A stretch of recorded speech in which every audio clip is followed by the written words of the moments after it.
There's something that I learned about myself over the past year that I didn't previously know for the decades that I've been here. And it was actually a shock for me, but I'm really grateful that I learned it because it's actually changing a lot of things for me. I previously made a video about people pleasing, appeasing, codependency, doing what you actually don't want to do, not doing what you want to do, and all that stuff. And, you know, the more aware I become of myself, the more aware I become of the feelings that I have felt throughout my entire life. And in this case, specifically, I would label them as unhealthy feelings, right? You know when you feel something that just isn't right? Now, there's a difference between feeling something that isn't right and continuing to allow yourself to feel that, to choose to feel that isn't right? And, it just doesn't feel good. It never has felt good. It might be familiar, and that's why you continue to choose to feel it, but it's not. I don't want to say good. I'm trying to get out of black or white thinking. Let's say healthy. It's not healthy, right? I learned that throughout my life in many different ways, I've actually been self-harming, right? And specifically, that has to do with like codependency, appeasing, people pleasing, living in survival, right? Thinking that you have to give up a part of yourself to be loved or to be accepted or to be validated by people. Throughout my entire life, I thought that self-harming was a physical act, right? Where you would take like a sharp object and, cut yourself or just hurt yourself, right?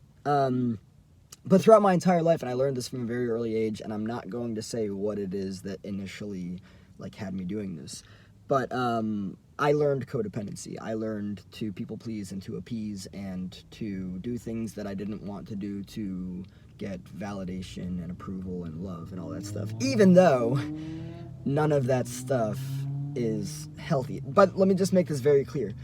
When you feel like you have to give up a part of yourself, when you feel like you need to do something that's not authentic to you, right, to be loved, to be approved of, to be validated, I'm not going to say what's real and what's not real, but what I'm going to say is that is not healthy. You should not have to give up a part of yourself or be authentic or do something that you don't want to do for love. That's not healthy. I'm not going to call it love or not love. I'm just going to call it not healthy because that's not healthy. But this realization that I've been self-harming this entire time is just massively eye-opening. It really is. And it makes me want to approach things differently, of course, right? I don't want to. So there's actually something that I've been doing, a pattern of behavior, repetition, compulsion, because it's what I learned very early on in life, that I've been doing for a long time. But just recently, I've been aware of the feeling that I feel inside of me that's actually profound discomfort, right? And it's familiar, but it's profound discomfort, and it doesn't feel good. Like, imagine voluntarily allowing yourself to have what feels like a sick stomach before you're about to vomit, right? It doesn't feel right. There's something in your stomach that needs to get out, and that's why we vomit, right? And so this is something that I've been feeling for a long time for different reasons, voluntarily choosing to do so because it's familiar. And that's me self-harming, and that's really scary because it's like, oh wow, and it all makes sense now, right? That's me choosing to do something that makes me feel uncomfortable because I feel like I'm supposed to do it because this is a pattern of behavior that is familiar that I learned, right? And yeah, I didn't realize this entire time that I've been self-harming, but when you sabotage yourself, when you neglect your needs, when you do things that you don't want to do, when you appease, when you people please, when you are codependent, when you are anything other than what you don't want, and you choose to do that, from what I understand, that is self-harming, and it's not healthy because you're doing what you don't want to do, and that's not healthy.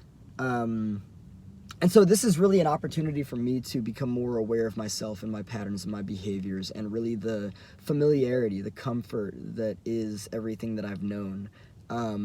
And more recently, I've been choosing to not do the things that are unhealthy, of course, to not do what would be self-harming, because it's not healthy, and I don't want to continue living that way. Something else that I want to add to this that I think is really, really, really important. I learned that love is actually painful.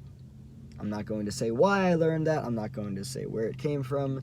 But I learned that love is painful. And it's fascinating, too, because throughout all of the years of all of the media that I've indulged in, everything I've watched, everything I've listened to, everything has been a consistent reinforcement of that same belief. So it's like, you know, you're going to believe something if everything in your environment is consistently reinforcing it, right?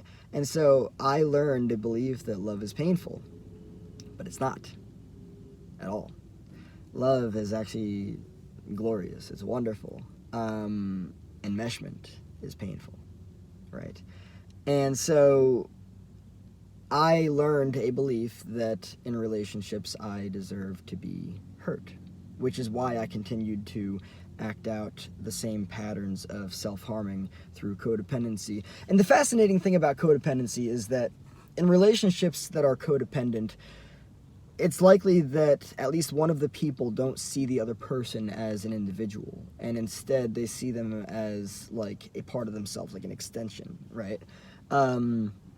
And so therefore, if that person is like different from them, they might actually be uncomfortable with it, and they might actually want that person to be more like them. Here's where it gets interesting. And this is where like the codependency and the self-harming, the appeasing and all that stuff happens. Because they want them to be more like them, and the person that's codependent is used to giving up their own sense of individuality and authenticity. Actually, people that are codependent, I would argue, don't really know themselves that well. Right? Because they're codependent because they haven't really gotten the time to take time to themselves to really learn about themselves and understand who they are without all the fucking noise of everyone else around them, right?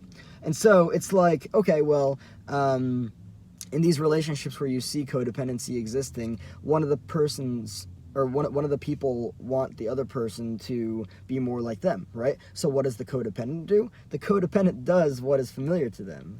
It's all survival, so they sabotage themselves. They give up what it is that they actually want because they're used to neglecting their own wants and needs, likes, dislikes, for other people so that they will get the love and the validation and the approval, right? They appease, right? They're codependent.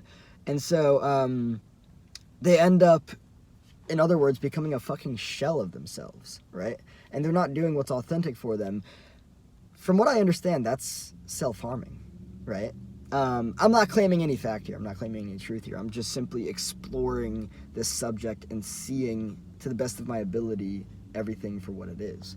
But it's such a fascinating dynamic when you see that, right? And when you understand what that is and what that means and everything.